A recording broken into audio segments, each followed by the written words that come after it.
Hello, what up guys? Assalamualaikum warahmatullahi wabarakatuh. Apa khabar semua? Saya Syah daripada Batak Fitness dan kepakaran saya lah bantu mereka yang rasa kurang keyakinan diri, yang rasa rendah diri dan rasa tersisih disebabkan berat badan yang berlebihan. Saya telah membantu lebih daripada 200 orang menurunkan berat badan mereka sebanyak 2 ke 3 kilo dalam masa 7 hari sahaja, dan saya telah membantu lebih daripada 200 orang dah menurunkan berat badan mereka sebanyak 2 ke 3 kilo. Dan hari ini saya nak bercakap tentang satu topik. Apa topik itu? Topik itu adalah berkenaan dengan fibroid. Saya dah ucapkan terima kasih kepada salah seorang daripada followers yang salah seorang daripada followers saya dalam Facebook page IK ni sebabkan memberi saya idea tentang topik ini. Okey, kita nak bercakap tentang apa? Kita nak bercakap tentang fibroid. Apakah sebenarnya fibroid? Macam mana fibroid ni boleh berlaku? Apakah makanan-makanan yang sepatutnya kita ambil untuk mengurangkan risiko fibroid, dan apakah makanan-makanan yang patut kita kurangkan untuk bagi mempercepatkan apakah makanan yang patut kita tak ambil sebabkan ianya akan promote masalah fibroid ni daripada terus berlaku. Tapi boleh tak kat sini, yang ada dekat sini, boleh tak komen you all ni daripada mana, korang tengok daripada mana dan sebagainya. Okay, sebab apa? Sebab saya nak tahu juga siapa yang sedang menonton saya ni. Boleh ke boleh? Alright, so siapa yang ada dekat situ tu, boleh tak komen you all ni daripada mana? Kan, syok sikit kalau kita tahu siapa yang sedang menonton kita ni kan. Okay, tapi sebelum tu boleh tak saya memperkenalkan diri saya lagi sekali. Nama saya Syah daripada Batak Fitness dan saya seorang fitness coach. Saya telah bantu lebih daripada 200 orang menurunkan berat badan mereka sebanyak 2 ke 3 kilo dalam masa 7 hari. Dan saya bukanlah pakar sakit puan.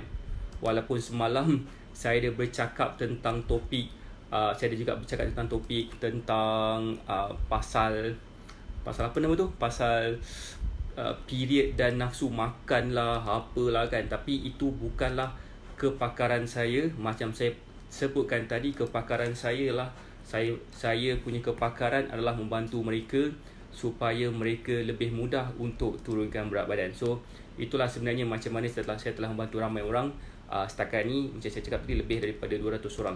Okay, boleh tak komen sini korang ni daripada mana ni? Boleh tak korang ni tengok daripada mana kan? Tengah buat apa sekarang dan sebagainya. Sebab saya nak tahu juga you all ni yang sedang menonton saya ni daripada mana. Best juga kalau katakan kita dapat mengetahui latar belakang semua yang menonton saya ni kan. Alright, okay, now,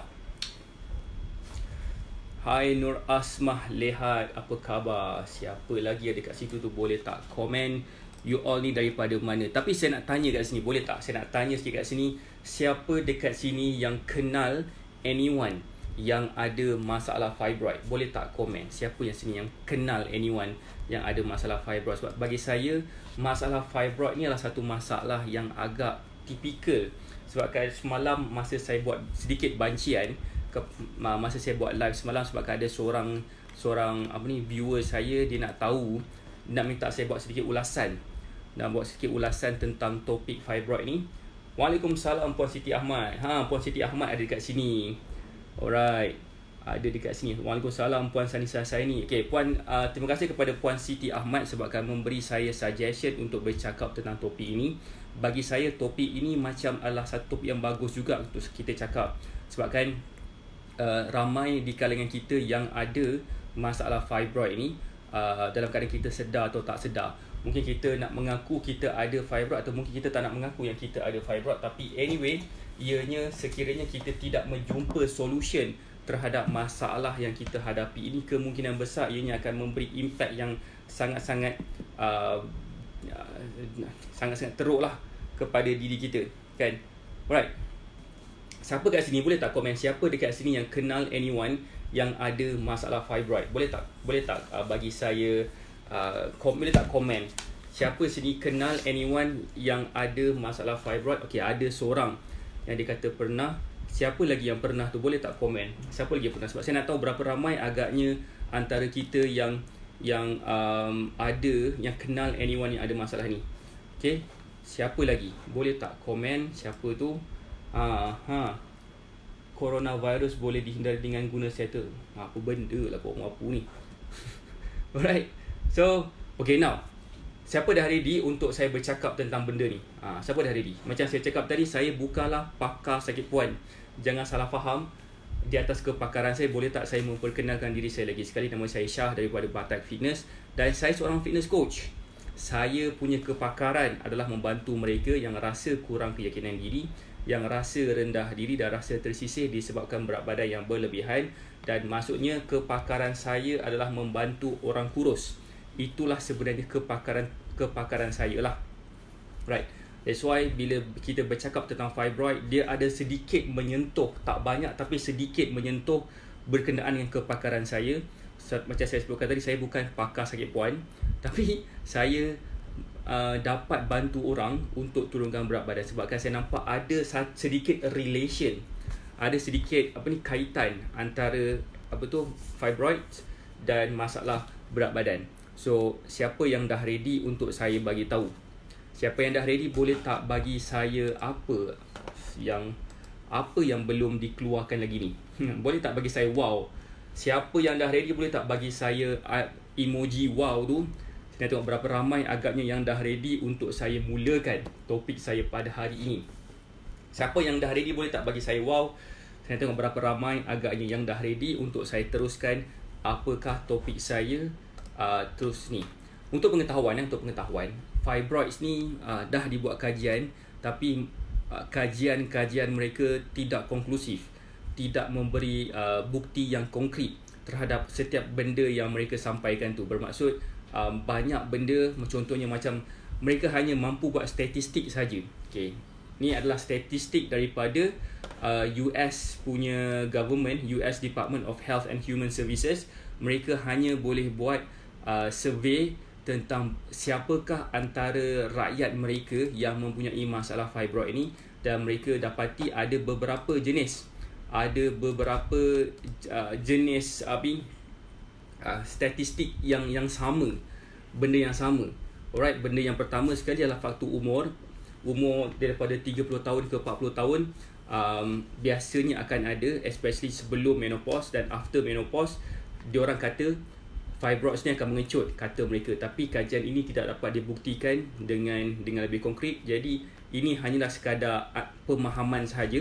Saya just nak share, bukan ini sebenarnya studies yang betul, ini adalah pemahaman sahaja sebab mereka dah cuba macam-macam cara untuk study tentang fibroid tapi mereka masih belum jumpa lagi. Right, yang kedua pula, mereka pinpoint kepada masalah keturunan.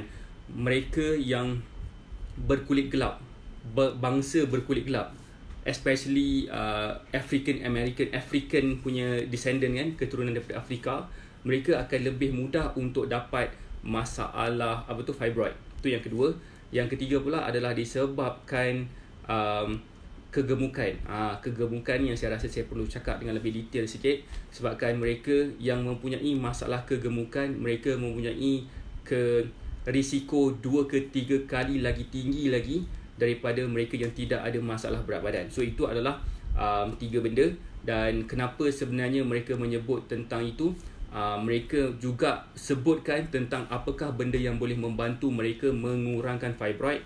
Tapi ini study ni adalah macam dia macam tak, dia conflicting lah, dia tak tepat dan dia tidak memberi satu benda yang konklusif sebab masih lagi ada studies yang contradict with each other. Tapi saya just nak sampaikan sekadar sebagai kita punya pemahaman. Antaranya adalah sebabkan kenapa orang Afrika lebih mudah kena fibroid, sebabkan mereka kurang minum minuman yang bertenusu. Maksudnya mereka kurang kalsium, mereka kurang magnesium, mereka kurang fosforus, yang mana benda ni akan katanya akan mengurangkan risiko mereka yang ada fibroid. Itu yang pertama. Keduanya, pemakanan yang glycemic index yang tinggi. Ianya akan memberi rangsangan kepada insulin yang lebih teruk berbanding dengan glycemic index yang rendah. Dan soya, katanya soya pun boleh membantu juga, tapi studies tu macam ada sedikit conflicting. Soya katanya dia ada isoflavin yang boleh bantu mengurangkan hormon estrogen. Ada juga satu studies yang menunjukkan soya ni mengandungi satu benda yang boleh meningkatkan estrogen juga. So maksudnya benda ni macam agak conflicting Tetapi mereka semua bersepakat, semua studies bersepakat, regardless lah makan apa semua, mereka percaya bahawasanya dengan menurunkan berat badan secara tidak langsung akan mengecutkan fibroid. Itu adalah benda yang perlu kita faham. Right? Okay, siapa sini yang faham so far dia punya kronologi tu? Tapi sebelum saya nak tunggu jawapan dari you all, boleh tak macam saya nak explain diri saya, boleh tak saya memperkenalkan diri saya lagi sekali? Nama saya Syah daripada Batak Fitness, dan kepakaran saya lah membantu mereka yang rasa kurang keyakinan diri, yang rasa rendah diri dan rasa tersisih disebabkan berat badan yang berlebihan. Saya membuat program membantu mereka untuk turunkan berat badan secara online dengan mengajar macam mana cara kita dapat makan mengikut keperluan diri kita supaya kita dapat menurunkan berat badan dengan cara yang mudah, dengan cara yang sihat, tanpa menggunakan sebarang produk-produk kurus yang berada di pasaran, yang mana benda ni mungkin akan mengganggu kestabilan hormon kita juga, yang secara tidak langsung ianya akan memberi padah yang lebih teruk lagi. Okay, so Janah, kenapa kau gelakkan aku? But anyway, so yang pertama sekali, saya dah sebut tadi, kesemua daripada studies ni adalah benda-benda yang tidak ada konkret punya bukti, tak ada bukti yang konkret. Tapi mereka semua bersepakat dengan menurunkan berat badan, dengan memakan makanan yang sihat, dengan mengambil makanan-makanan yang tinggi nutrien dia, insya-Allah berat badan kita akan menurun dan risiko fibrosis ni pun akan menurun. So konsep paling utama sekali adalah menurunkan berat badan. Tetapi dalam proses nak menurunkan berat badan, kita kena faham terlalu banyak makanan yang boleh membantu kita menurunkan berat badan. Cumanya mereka yang mempunyai masalah fibroid ni, kita kena faham apakah punca utama dia. Apakah punca utama fibroid? Punca utama fibroid adalah disebabkan hormon. Hormon estrogen dan hormon progesteron adalah dua hormon. Saya sebut ni hormon ni semalam sebenarnya. Aku rasa dah jadi pakar hormon dah, saya rasa. But anyway, kedua-dua hormon ini berada dalam wanita, dalam dia punya bahagian uterus dia. Alright, dia akan membantu kepada sekiranya ketika period, sekiranya macam ada ketidakseimbangan hormon-hormon ini, dia akan menjadikan fibroids. Sekiranya selalu ketidakseimbangan hormon ini, dia akan menjadikan fibroids. So memandangkan kita dah tahu punca utama dia, kita kena pilih makanan-makanan pertama yang boleh membersihkan diri kita, membersihkan toksin dalam badan kita. Itu yang pertama. Yang kedua, kita juga kena pilih makanan yang boleh membersihkan kita punya liver, kita punya hati. Dan yang ketiga, wanita lah especially, dia kena makan makanan yang boleh menurunkan paras estrogen mereka supaya dalam keadaan yang terkawal. Faham saya? Okay, macam saya sebut tadi, kenapa fibroid ni berlaku adalah sebabkan hormon estrogen dan hormon progesteron yang tidak stabil di dalam uterus wanita tu. So disebabkan itulah sebenarnya benda ni berlaku, macam dia akan promote ke the growth of fibroid. Dia akan promote kepada fibroid punya tumbesaran. So lagi kerap hormon ini tak stabil atas whatever reason, sebabkan pemakanan especially lah kan. So itulah sebenarnya akan menjadikan fibroid tu makin membesar, makin mengganas, dan sampai satu tahap boleh menyukarkan seseorang untuk dapat baby, dapat anak lah. Okay, faham? Right, so point dia kat sini adalah apakah makanan yang sesuai pula? Makanan yang sesuai pastinya akan berkait rapat dengan hormon estrogen ni. Kita kena kurangkan pengambilan makanan sehingga kan kita punya paras estrogen menjadi lebih stabil. Macam mana nak tahu? Itu adalah salah satu daripada cara kita untuk prevent, untuk dia terus hilang. Of course kena operation. Saya tak pasti ada cara lain ke tidak, tapi this is one way lah. Right, this is one way macam mana sebenarnya kita boleh buat juga dengan cara pemilihan makanan yang betul. Alright, siapa yang dah ready untuk saya share makanan apa yang patut kita makan dan makanan apa yang patut kita kurangkan? Saya nak share 5 jenis makanan untuk mereka yang takut kepada risiko fibroid ni, untuk kurangkan supaya mereka akan lebih mudah mereka akan lebih mudah mengawal berat badan mereka. Okey, itu yang pertama. Yang kedua pula mereka boleh mengawal pembesaran fibroids dalam diorang punya uterus. Okey, siapa dah ready boleh tak komen dah ready? Saya nak tahu berapa ramai yang dah ready agak-agaknya. Saya tak syok sebenarnya cakap seorang-seorang ni. Waalaikumsalam Kak Asmah, apa khabar?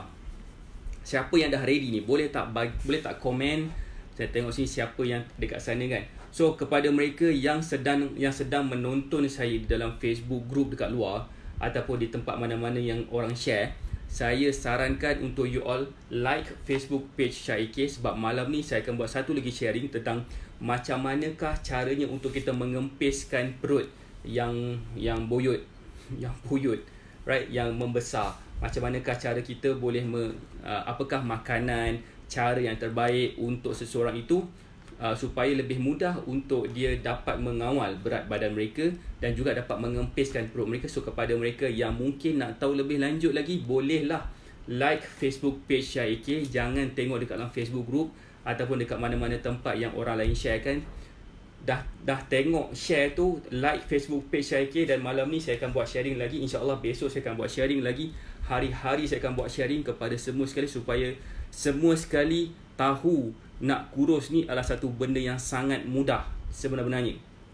Kalau nak tahu lagi lebih lanjut, bolehlah like Facebook page Syahik dan bolehlah contact kami supaya kami akan dapat membantu you all macam mana cara you all dapat turunkan berat badan. Okay, now apakah makanan untuk dihindari sekiranya mereka ada kerisauan tentang fibroid ni? Pertama sekali, cuba elakkan makanan-makanan yang saya sebutkan ni adalah makanan-makanan yang boleh meningkatkan hormon estrogen wanita. Even lelaki pun kemungkinan besar ada peningkatan estrogen berdasarkan pemakanan mereka. So that's why ada juga fakta-fakta. Terima kasih atas perkongsian yang bermanfaat. Thank you Puan Asma Dewi. Saya harap apa yang saya bagi ini akan memberi manfaat kepada lebih ramai lagi orang yang sedang menonton saya. So that's why sekiranya you all rasa live saya ni sangat-sangat membantu orang lain, saya sarankan you all untuk share Facebook live saya ni kepada sebanyak mungkin tempat supaya bukan setakat kita-kita sahaja yang dapat manfaat, tetapi orang lain yang bakal menonton hasil daripada tekan button sharing itu sahaja pun korang akan dapat sesuatu juga daripada apa yang kami dapat ni. Bukan setakat dapat dari sudut ilmu, tapi juga dapat dari sudut pahala juga. But anyway, antara makanan-makanan yang patut dihindari adalah seperti daging merah. Okay, daging merah, lemak haiwan, makanan-makanan yang mengandungi lemak yang tinggi seperti cheese, krim, butter, ice cream, coklat. Sebab apa? Setiap makanan yang saya sebutkan ni akan meningkatkan hormon estrogen masing-masing. Dia akan meningkatkan hormon estrogen for some reason. So bila hormon estrogen tu meningkat lagi, so dia akan sedikit rasa tak balance kepada hormon progesteron kita, sehingga bila berlaku terlalu banyak sangat kekacau bilauan hormon ini, sebabkan kacau bilau hormon inilah yang berlaku sehingga kan wanita mempunyai masalah fibroid sebenarnya. Itulah berdasarkan kajian. Sebabkan kita susah nak tengok hormon punya benda secara real. Seperti mana kalau katakan you all pernah ada membuat ujian hormon, contohnya sama ada ujian hormon thyroid hormon, ujian hormon thyroid, ujian hormon insulin dan sebagainya. Ujian ini perlu dilakukan secara berkala. Dia tak boleh dilakukan secara real time. Dia tak ada satu scanning system yang boleh tengok kita punya hormon di dalam badan secara accurate. Tidak. Coach, jangan laju sangat, susah nak tulis. Okey, saya minum kejap. Kepada mereka yang mungkin perasan, saya baru lepas shave. Nampak tak kebersihan muka saya? Okey, dah siap dah pen kertas semua Okey, yang pertama sekali, macam saya sebutkan, kurangkan pengambilan daging merah, kurangkan pengambilan makanan ataupun ayam haiwan, elakkan pengambilan lemak haiwan. Okey, cuba juga elakkan pengambilan ayam yang disuntik. Kata salah seorang daripada doktor yang saya kenal juga, bila ayam yang disuntik tu, yang untuk membesarkan ayam dengan cepat, dia akan promote estrogen level dalam badan kita. So seperti mana kita tahu, estrogen ni bila kita suntik ataupun kita ambil makanan yang ada estrogen yang tinggi, hormon estrogen akan meningkat di atas lelaki atau wanita. Hormon estrogen inilah sebenarnya yang akan menjadikan lemak yang berkumpul. Okay, kalau nak tahu macam mana, saya nak sebut tak nak sebut? Okay, macam mana mereka lelaki ni yang nak menukarkan diri mereka, nak menukarkan jantina mereka kepada wanita, mereka haruslah mengambil hormon estrogen. So itulah macam mana mereka boleh dapat bentuk badan macam wanita punya badan. Faham ke faham ni? So itu suntikan. Suntikan dia of course lebih efektif. Tapi pengambilan daging merah, lemak haiwan, okay, ayam yang disuntik terlalu kerap, alright, so benda itulah akan menjadikan seseorang itu akan ada hormon estrogen yang berlebihan. Waalaikumsalam Puan Azita, cikta kita, apa khabar? Right, so apa lagi? Pengambilan seperti cheese, cream, butter, ice cream, coklat. Makanan-makanan inilah sebenarnya juga akan membantu seseorang itu meningkatkan hormon estrogen masing-masing. Walaupun peningkatan hormon estrogen ini tidak berlaku dengan cepat, tapi pengambilan makanan-makanan ini akan menjadikan seseorang itu lebih mudah untuk dapat pengambilan yang kerap akan menaikkan hormon estrogen seseorang, lelaki atau wanita sebenarnya. Okay? Even lelaki pun ada estrogen tau sebenarnya. Macam perempuan pun ada testosteron juga. Cuma kandungan testosteron wanita sedikit berbanding dengan lelaki. So that's why lelaki dapat badan macam lelaki sebabkan ada hormon testosteron. Perempuan pula dapat badan macam perempuan sebabkan mereka mengandungi hormon estrogen lebih daripada lelaki. So itulah hakikat dia. So pengambilan hormon ini akan menjadikan seseorang itu dapat meningkatkan hormon itulah. So lelaki sekiranya mengambil benda-benda yang boleh meningkatkan hormon estrogen dia, antara benda yang mereka akan ada yang kita boleh observe juga adalah mereka mempunyai man boobs. Pernah tak dengar man boobs? Man boobs yang hal ni kita tengok pada topik yang kedua adalah cuba elakkan daripada pengambilan alkohol. Especially saya yakin dekat sini tak ada yang nak mengambil alkohol, tapi ini adalah satu benda yang kita kena faham juga. Pengambilan alkohol yang berlebihan kepada lelaki atau wanita kan, lelaki especially, dia akan meningkatkan hormon estrogen lelaki, dan lelaki akan ada man boobs. Man boobs bunyi macam kelakar tapi that's the real thing. Tapi itu saya letak ke tepi sebab itu hanyalah sebagai knowledge ataupun kita punya ilmu sampingan sahaja. Okay, yang pertama tadi tu. Yang kedua pula, kurangkan ataupun tukar pengambilan susu rendah lemak. Kurangkan pengambilan susu rendah lemak kepada susu whole milk. Whole milk tu biasanya susu segar lah yang baru diperah daripada lembu nak minum. Itu dia. So itu dia. Right, Nurjana Syuhada Gas Abdullah commented in Malaysia Online Business. Hello. Okay, hello. Baik, hello. Itu adalah benda kita kena tukarkan susu rendah lemak kepada whole milk supaya kita akan dapat mengawal estrogen juga. Ketiga adalah buang artificial sweetener. Antara artificial sweetener ni seperti aspartame dan sucralose. Ada lagi banyak lagi lah sebenarnya artificial sweetener yang lain. So ianya sekiranya kita buang, insya-Allah estrogen dalam badan kita pun akan dapat terkawal juga. Kalau nak ambil gula tu tak ada masalah. Sebenarnya boleh je ambil artificial sweetener ni, tapi kita kena faham dekat mana kita berada sekarang. Adakah kita berada dekat dalam situasi kita ambil artificial sweetener sikit pun akan terus mengacau kita punya hormon, ataupun dengan ambil macam mana pun dia tak mengacau. So kita kena tahu keadaan diri kita macam mana. So artificial sweetener ni ada dekat dalam macam kalau perasan macam diet cola ataupun zero calorie Pepsi, zero calorie Coke. Sebab dia akan bagi kita rasa manis bila kita minum tu walaupun tanpa gula, dan dia sesuai untuk mereka yang ada masalah kencing manis. Sebab kencing manis mereka tak boleh ambil benda yang bergula, tapi mereka boleh ambil artificial sweetener ni supaya mereka dapat mengawal hormon insulin mereka. Okay? So faham tak? Saya dah masuk poin yang ketiga dah sekarang. Faham Siapa yang dah ready untuk saya cakap poin yang keempat, Lepas ni saya akan bagi tahu 5 makanan. 5 makanan yang akan membantu kita supaya akan dapat menjadikan diri kita lebih better lah daripada fibroid ni. Siapa yang faham boleh tak komen faham. Hanya Puan Azita sahaja yang faham. Cik Ta. Siapa yang faham ni boleh tak bagi saya love siapa yang faham tu. Okay. Dan saya nak ucapkan terima kasih kepada mereka yang share Facebook Live ni. Saya sangat-sangat appreciate kepada mereka yang share Facebook Live ni. Tapi sebelum tu saya nak iklan kejap. Siapa yang ada order superfood, ada yang saya dah post hari ni, tapi kebanyakan yang belum post lagi sebabkan ini saja yang tinggal, 2 ni. Sekejap betul superfood ni habis. Ada yang bertanya, coach, superfood ni apa? Superfood ni akan membantu kita rasa kenyang lebih lama.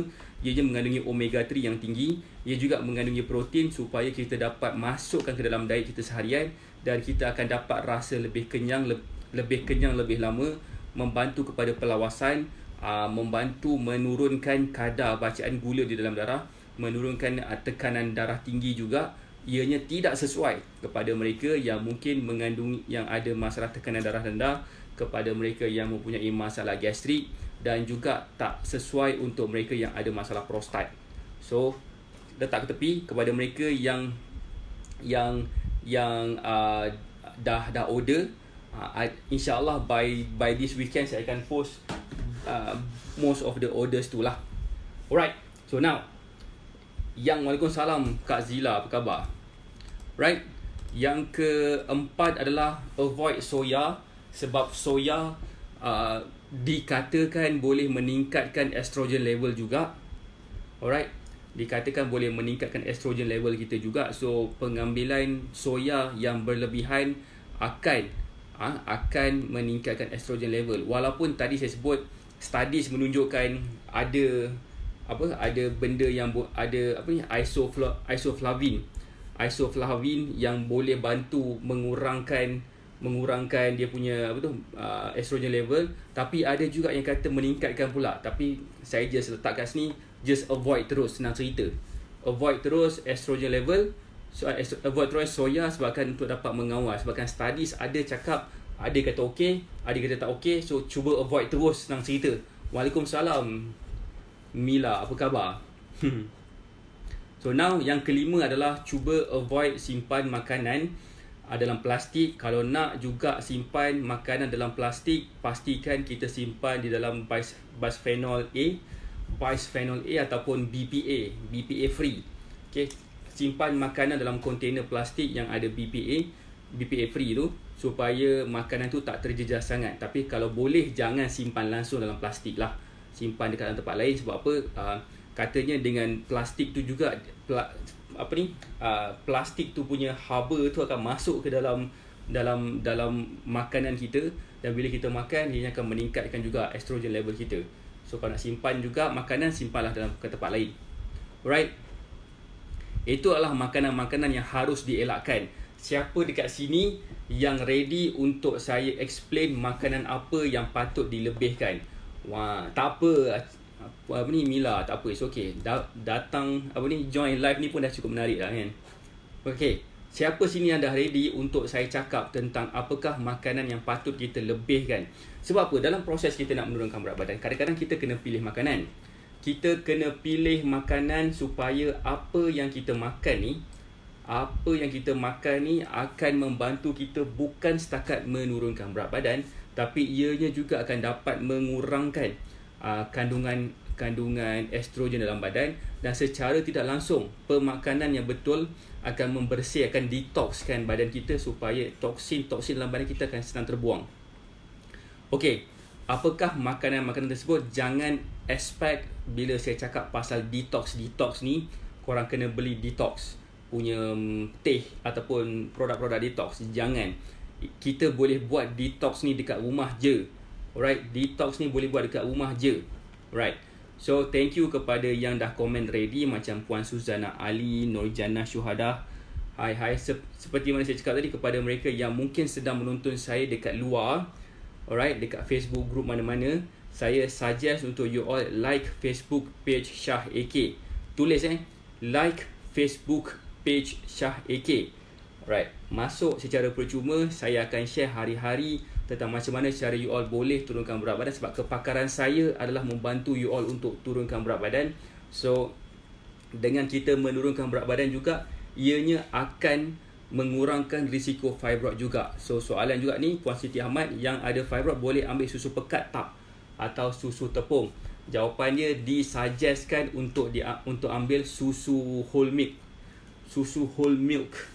Macam saya sebut, kurangkan pengambilan susu rendah lemak. Okey. Susu tepung tu semua dia bergantung katanya. Tapi sebaik-baiknya ambil susu fresh milk yang baru diperah daripada lembu. Alright. So itulah kata dia. Okay. Yang ni saya nak sebut tentang apakah makanan-makanan yang kita patut lebihkan supaya kita boleh mengurangkan risiko fibroid. Antara makanan-makanan itu adalah sayuran yang boleh detox kita punya hati, liver detox. Antaranya brokoli, kobis, pakcoy, lobak putih. Itu adalah makanan-makanan yang baik untuk membersihkan hati kita. Kenapa kita kena bersihkan hati kita? Bukan sebab faktor-faktor rohani, bukan. Bukan faktor rohani. Kenapa kita perlu detox hati kita? Sebab hati kita perlu digunakan untuk membersihkan kita punya darah dalam darah kita juga. Apa-apa masalah selain daripada buah pinggang, hati pun akan membantu juga. Kita punya liver pun akan membantu dalam proses detoxification badan kita.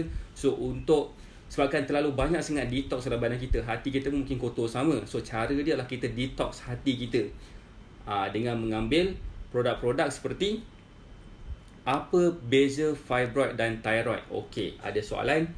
Saya postpone kejap jawapan kedua, ketiga, keempat. Fibroid adalah sejenis macam cyst. Biasanya berlaku kepada wanita di kawasan uterus, di kawasan rahim wanita.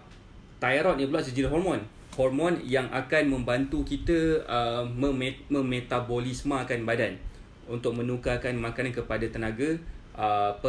Kalau katakan thyroid kita tinggi, macam yang ada hypothyroidism, metabolisme dia akan menjadi terlalu cepat, terlalu pantas. Sekiranya mereka yang ada masalah hypothyroidism, iaitu thyroid dia kurang, so metabolisme badan dia pun kurang.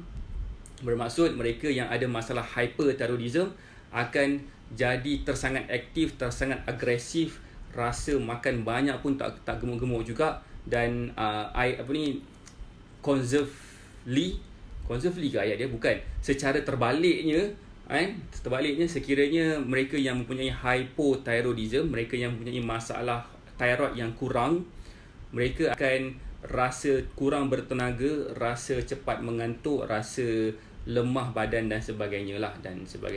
Bila dia makan sikit pun boleh senang jadi gemuk juga. So ada soalan juga, pernah dengar tak air kunyit untuk detox hati? Betul ke coach? Saya pun tak pasti. Hyperthyroidism dan hypothyroidism. Hyperthyroid dengan hypothyroid itu adalah sejenis situasi hormon thyroid yang berlebihan dan hormon thyroid yang berkurangan. Okey. So itu adalah benda yang menjadikan seorang itu yang ada hyperthyroid, dia mudah berpeluh juga, sebab peluh tu adalah salah satu daripada cara badan kita punya reaction terhadap metabolisme badan kita. Okay, now saya sambung poin saya yang kedua. Right, saya nak ucapkan terima kasih siapa tu yang komen. Hai Nurjana, maaf salah tekan. Pengidap fibroid boleh makan lobak oren. Lobak oren tu apa? Oh, lobak carrot lah. Boleh je. Boleh sahaja, tak ada masalah. Okay, so yang ketiga.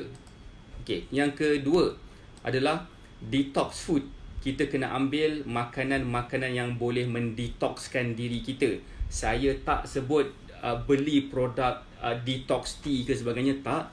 Detox, macam saya sebut tadi, detox ni kita boleh buat dekat rumah. Okay, ada sesetengah detox dia mengandungi asid, tapi bila detox yang mengandungi asid ni, dia tidak sesuai untuk mereka yang mengidap gastrik. So macam mana cara kita nak counter? Kita boleh buat detox food dengan menggunakan bawang putih, carrot, minum air dengan banyak pun akan membantu kita supaya dianya akan mudah untuk kita detox. Macam mana minum air dengan banyak ni boleh membantu detox? Dengan cara consider badan kita ni macam sebuah kolam, macam kolam Kalau katakan kita tak gantikan air dalam badan kita adalah 2/3 air. Kalau katakan kita tak gantikan air dalam badan kita, insya-Allah air dalam badan kita tu akan senang gila kotor. So that's why bila kita pergi buang air kecil, warna urine tu terlalu pekat kepada mereka yang kurang minum air. Pekat gila dan mungkin berbau juga. So that's why sangat penting untuk kita minum air dengan banyak supaya kita dapat replenish air dalam badan kita. Yang air yang kotor tu akan senang dibuang dan dia akan membantu kita punya buah pinggang juga untuk menjalankan tugas-tugas buah pinggang lah. Dan of course bawang putih pun bagus juga. Apa tu lagi? Carrots pun bagus juga. Macam tadi siapa tanya tadi? Siapa tanya tadi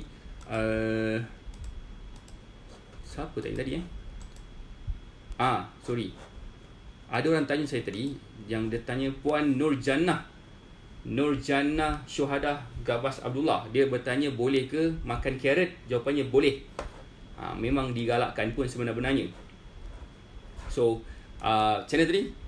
Pengambilan lobak merah pun akan membantu kita untuk detox juga. So kepada mereka yang habiskan duit mereka beli detox tea dan sebagainya, korang faham lah sebenarnya benda yang senang boleh dibuat tapi korang tak nak buat. Pada muka. Dan yang ketiga adalah dengan pengambilan makanan yang ada high vitamin E, yang ada vitamin E yang tinggi, seperti macam kacang almond lah, hazelnut, cod liver oil, ataupun beli terus lah vitamin E punya vitamin habis cerita. Senang. Mungkin nak cari almond oil tu, almond tu tak ke mana-mana kan. So terus beli vitamin E. Ada banyak juga vitamin E dekat luar sana punya brand. Boleh carilah vitamin E. Right? Dan yang keempat adalah makan makanan yang mengandungi anti-inflammatory, ataupun makanan yang boleh membantu kita mengurangkan kebengkakan dalam badan kita. Badan kita sebenarnya, kita tak sedar apa yang berlaku dalam badan kita. Right? So far boleh follow ke? Boleh follow tak saya punya topik ni? Kalau boleh follow, boleh tak komen boleh follow? Boleh tak komen boleh follow, bagi saya sedikit muka wow ke kan. Saya nak tengok berapa ramai agaknya yang dah ready, yang dapat follow ni. Boleh tak komen ke, bagi saya love. Saya tengok berapa ramai agaknya yang dapat follow so far saya punya sharing ni. Sebab saya really harap sharing saya ni akan memberi manfaat kepada orang luar kat sana. Dan saya yakin juga sekiranya you all dapat menurunkan berat badan, pastinya masalah fibroid ini pun akan dapat dikurangkan juga. So sangat penting untuk kita untuk saya make sure you all faham. So far you all faham tak? Kalau faham, boleh tak bagi macam Cik Ta bagi tu muka wow. Saya nak tengok berapa ramai agaknya dekat sini yang faham, berapa ramai agak sini yang boleh follow so far. Ada yang bagi saya muka marah. Saya nampak ada Cik Ta dengan Puan Siti Ahmad sahaja yang faham.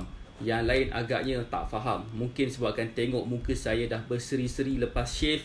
Mungkin korang rasa macam terpanggil untuk tengok live saya tanpa mengambil kisah apa point saya cakap. But okay, tak apa. Ada yang marah, Noraini Ibrahim.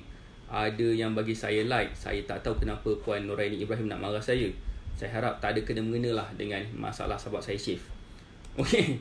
Alright. So berapa ramai agaknya yang dah follow tu? Tak ramai lah kan. Mungkin yang tak ramai lah. Okay, yang keempat sekarang. Yang keempat tadi, makan makanan yang ada anti-inflammatory macam vitamin C, ataupun nenas lah kan yang ada vitamin C. Yang macam orange pun yes juga, tapi disebutkan sini nenas mengandungi benda yang satu essence yang ada anti-inflammatory. Dan berries, sama strawberries ke, blueberries, blackberries ke, whatever berries ke kan, bila korang makan, ianya akan membantu juga kita supaya kita akan kurang kita akan mengurangkan anti-inflammatory. Sebabkan cyst ataupun fibroid ni adalah sejenis macam inflammatory punya benda yang berlaku di dalam badan yang kita tak nampak. tapi kita mungkin dapat rasa sebabkan sistem dalam badan kita terganggu sedikit. Macam wanita terganggu dia kat mana? Terganggu dekat period dia, terganggu dia dekat kesuburan dia dan sebagainya. So benda tu juga sedikit sebanyak membantu sekiranya mengambil makanan anti-inflammatory akan membantu menyusun semula sistem mereka supaya sistem mereka lebih harmoni to work with each other. Okay, again, kepada mereka yang sedang menonton saya dekat luar sana, saya strongly suggest untuk like Facebook page Syah AK supaya you all akan dapat sharing yang saya akan buat malam ni lagi kang. Malam ni saya akan buat topik tentang siapa yang ada masalah perut buncit. Saya nak bagi tahu apakah cara dia untuk mengempiskan perut buncit tersebut. Okay, now. Dan juga saya seorang pakar kurus. Saya seorang fitness coach lah. Saya seorang fitness coach dan saya telah membantu lebih daripada 200 orang menurunkan berat badan mereka dalam masa 7 hari sahaja. Dapat turun 2 ke 3 kilo dan alhamdulillah sekiranya you all follow cara yang saya ajar, insya-Allah lebih mudah untuk kita turunkan berat badan. So now yang terakhir adalah saya dah bagi tahu tadi tentang makan sayur tertentu yang boleh detox liver, makan makanan yang tentu yang boleh detox badan kita pula, makan makanan yang tertentu yang ada vitamin E, makan makanan yang tertentu yang ada anti-inflammatory dan secara mudah sekali makanlah multivitamins macam macam ni Multivitamins tu yang mengandungi B1 seperti thiamine, B2 yang ada riboflavin, B3 yang ada niacin, B6, B12 yang ada B12, B9 yang ada folic acid, vitamin C, D dan E juga. Cari vitamins yang ada mengandungi vitamin saya sebutkan tadi. InsyaAllah secara asasnya kita akan lebih mudah mengawal berat badan kita juga. Tapi kita kena faham, nak kurus ni kita bukan setakat ambil produk ataupun ambil suplemen sahaja. Letak ke tepi dulu semua suplemen tu. Yang paling penting sekali adalah jaga pemakanan yang betul mengikut keperluan masing-masing. Sebagai contoh, inilah berdasarkan pengalaman saya kan, sebagai contoh lah, manusia A dan manusia B. Manusia A dan manusia B. Okay, satu warna orange, satu warna kuning. Manusia A ni tak susah pun nak kurus, tapi manusia B ni susah gila nak kurus. Kenapa susah nak gila nak kurus? Sebabkan sistem badan dia dan sistem badan dia tak sama. Mungkin sistem badan dia dah campur dengan macam-macam benda sehingga kan sistem badan dia dah tak dapat nak work with each other dengan lebih baik dah. Mungkin sebab terganggu sebab waktu tidur, terganggu sebab pemakanan yang dia pernah ambil sebelum ni, mungkin sebabkan lifestyle dia yang dia pernah buat sebelum ni, sehingga kan sistem badan dia menjadi terganggu dan bila dia nak kurus pun dia jadi susah nak dapat result. Manakala yang kedua ni pula senang nak kurus sebabkan sistem badan dia masih lagi berfungsi dengan baik. So macam mana dia boleh berfungsi dengan baik? Macam mana boleh berfungsi dengan baik? Sebabkan mungkin sebab penjagaan diri dia yang lebih baik dulu masa muda, makan makanan yang sihat, makan sayur contohnya, makan buah-buahan. Setengah orang dia tak suka makan sayur dan efek dia bukannya dulu, tapi efek dia mungkin sekarang bila dah makin berusia sikit. So ada soalan, Kak Asmah tanya, mana lebih baik B-complex ataupun multivitamin? Sebenarnya bergantung kepada keperluan multivitamins ni. Macam semua vitamin ada tapi tak semua cukup. Mungkin cukup atau mungkin tidak. Kalau cukup, alhamdulillah. Kalau tidak tu maksudnya kita kena top up lagi. So kita kena tahu kenapa kita kena ambil vitamin B complex. Vitamin B complex kebanyakan antara dia punya function dia adalah untuk membantu kepada metabolisme badan kita, untuk memudahkan pencernaan ataupun metabolisme protein, fat dan karbohidrat, supaya apa yang kita makan dia akan senang dibakar dulu. So saya tak, berdasarkan explanation saya kepada mereka yang mempunyai masalah hyperthyroidism, dia tidak digalakkan untuk ambil vitamin B complex. On the other hand, kepada mereka yang ada masalah hypothyroidism, iaitu hormon thyroid yang kurang, saya strongly suggest untuk ambil vitamin B complex, kerana ianya akan meningkatkan dia punya metabolisme badan juga. Dan of course vitamin C adalah untuk imunisasi. Saya strongly suggest juga kepada mereka yang berada dalam situasi macam ni, kita nak kekalkan sihat dan nak meningkatkan tahap imunisasi kita. So ambillah vitamin C juga, especially vitamin C yang ada 1000 mg, 500 ke 1000 mg punya dose lah, punya dosage, right? So again, Lain orang, lain sistem dia, lain kemampuan dia, lain efisiensi dia. So lain orang, lain sejauh mana dia dapat turunkan berat badan. So sangat penting untuk kita lebih mudah turunkan berat badan. So ulang nombor 4, saya baru nampak ke Asma punya komen. Yang keempat lah, makan makanan anti-inflammatory. Anti-inflammatory tu bermaksud lah, suara tiba-tiba hilang. Macam mana boleh tiba-tiba hilang? Suara saya ada je ni Alright. So siapa sini dapat sesuatu daripada sharing saya? Dan korang tahu tak apa perlu buat lepas ni? Siapa sini yang faham sharing saya? Dan siapa sini yang tahu apa nak buat lepas ni? Boleh tak komen kalau you all tahu? Kalau you all tak tahu, boleh tak komen you all tak tahu lagi apa nak buat lepas ni? Mungkin korang masih lagi blur. That's okay kalau katakan blur. Saya memang ada vitamin MOS 20 years old. Alhamdulillah, rahim-rahim. Boleh. Right, so that's good. So macam saya cakap tadi, kepada mereka yang sedang menonton saya dekat dalam Facebook group dekat luar ataupun mana-mana sharing dekat luar, saya strongly suggest untuk you all berada di dalam Facebook page Shah AK. Sebab malam ni pun saya akan share konten. InsyaAllah esok pun saya akan share konten. Sekiranya korang tak join ataupun tak like Facebook page Shah AK, pastinya korang akan ketinggalan. Alright. Saya nak ucapkan terima kasih kepada Puan. Ya tak coach, bunyi robot. Bunyi robot ke? Saya nak ucapkan terima kasih kepada Puan Siti Ahmad sebab memberi saya topik ini pada live hari ini. Dia memberikan saya suggestion semalam dan alhamdulillah saya rasa macam banyak juga yang ramai ada masalah fibroid ni yang saya rasa. Okay. Now, suara hilang. Berapa ramai kata suara hilang? Macam ramai yang kata suara hilang ni. Why suara hilang? Siapa sini yang dengar suara saya? Siapa sini yang dengar suara saya? Dengar tak suara saya? Dengar ke tak dengar suara saya? Kalau dengar boleh tak komen dengar, sebab ada yang reply kata faham. Bermaksud dengar. Okay, but anyway, thank you very much kepada mereka yang bersama dengan saya. Saya doakan anda sihat dan berjaya. Stay safe. Saya harap you all akan dapat sesuatu daripada sharing saya ni. Dia punya point dia kat sini, dia punya key point dia kat sini adalah alright, dengar. Ada yang kata dengar, ada yang kata tak dengar. Saya tak tahu kenapa ada yang kata tak dengar. Alright. Okay dah. Okay. Langsung tak dengar suara. Okay, ada yang kata langsung tak dengar suara. Saya pun tak tahu nak cakap macam mana. Alright, saya harap you all semua dapat sesuatu daripada sharing saya. Paling penting sekali, point dekat sini adalah kepada mereka yang ada masalah fibroid, especially PCOS. Siapa yang ada masalah PCOS ataupun kenal sesiapa yang ada masalah PCOS?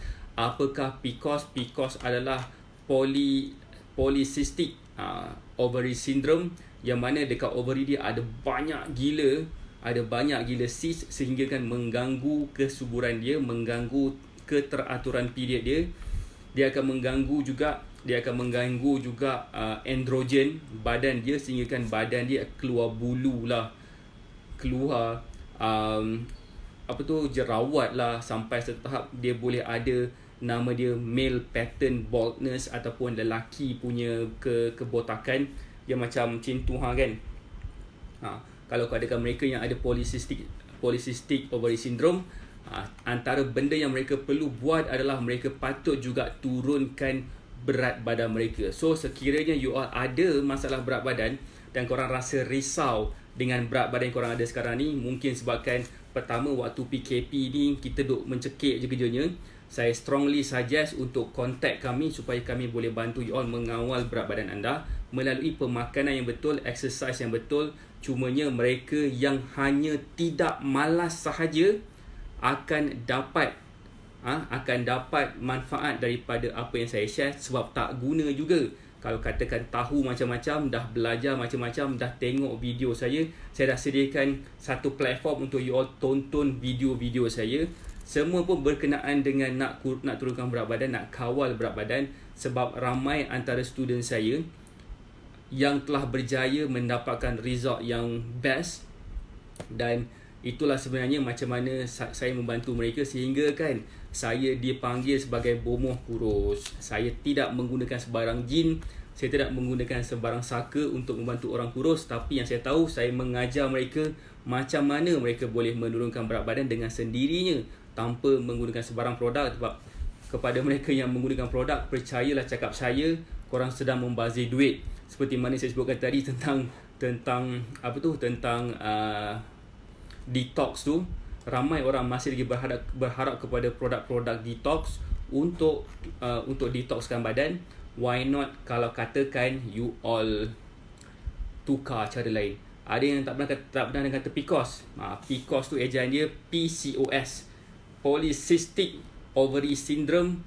Kepada mereka yang nak tahu apa benda tu, bolehlah Google PCOS.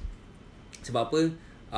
Tak ramai lah kan, tapi mostly kepada mereka yang ada masalah berat badan akan ada PCOS ni, sebabkan dia yang akan mengganggu mereka. Apa jadi sebenarnya Siti Ahmad? Dengar dah. Coach cuma pakai seluar jinjak. Tak faham apakah kena pasal jin tu. Okey, faham dah sekarang. Bahaya betul. Macam mana pemahaman. But anyway, saya harap you all semua dapat sesuatu daripada saya. Apa yang saya point dekat sini ialah untuk kita dapat mengawal fibroid. Tak kisahlah apa benda sekalipun, kita kena faham, kita kena turunkan berat badan kita.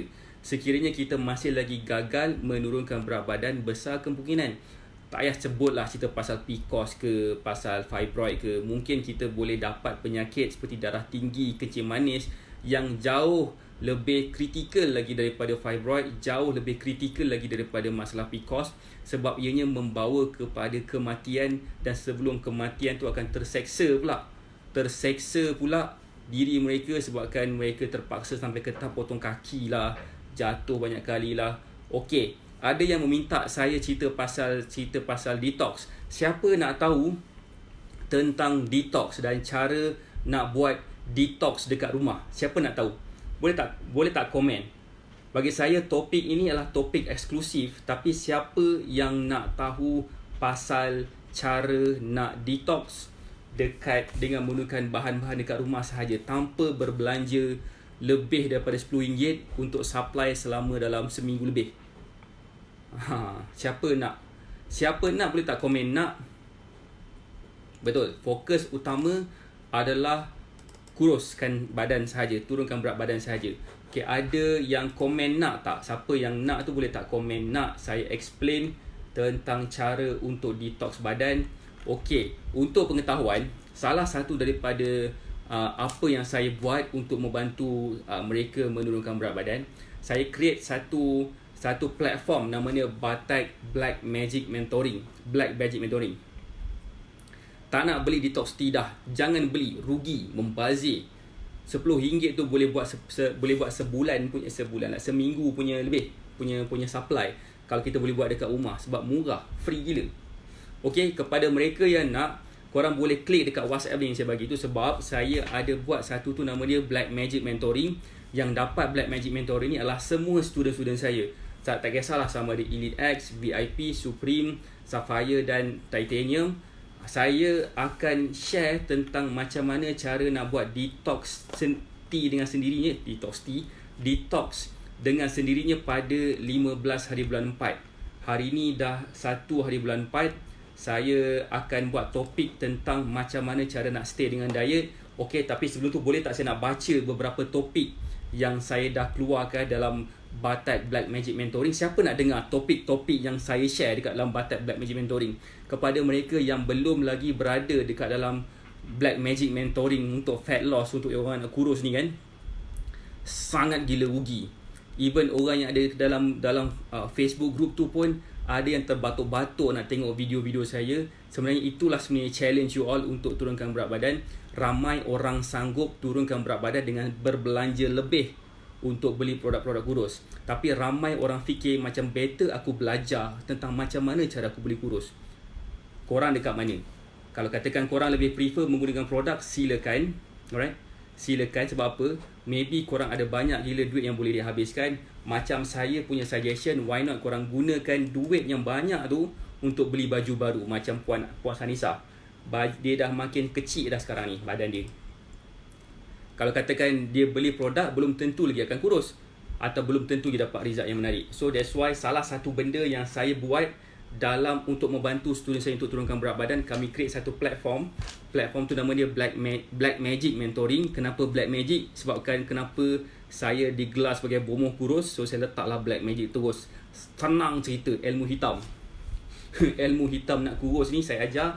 Antara topik-topik yang saya dah keluarkan seperti cara nak kira keperluan diri, tu pertama. Kedua, cara nak makan mengikut keperluan. Ketiga, makan mengikut makronutrients. Keempat, cara kita nak kira kalori berdasarkan apa yang kita masak. Yang kelima adalah macam mana cara kita nak memanipulasi kalori supaya kita akan dapat enjoy makanan lebih. Macam sekarang ni tak dapat enjoy makanan lebih lah. Kalau katakan waktu ada kenduri kendara kan, kita pergi kenduri tu kita makan lah macam mana sekalipun, esoknya masih lagi berat badan kita sama atau mungkin dapat turunkan berat badan. Pasti tidak akan naik, pasti. Kemudian apakah makanan-makanan yang boleh bantu kita rasa kenyang lebih lama. Besok pula saya ada buat satu session fakta atau auta. Adakah makan nasi ni menggemukkan? Formula diet yang betul untuk menentukan sama ada diet yang sekarang kita amalkan ni betul atau tidak.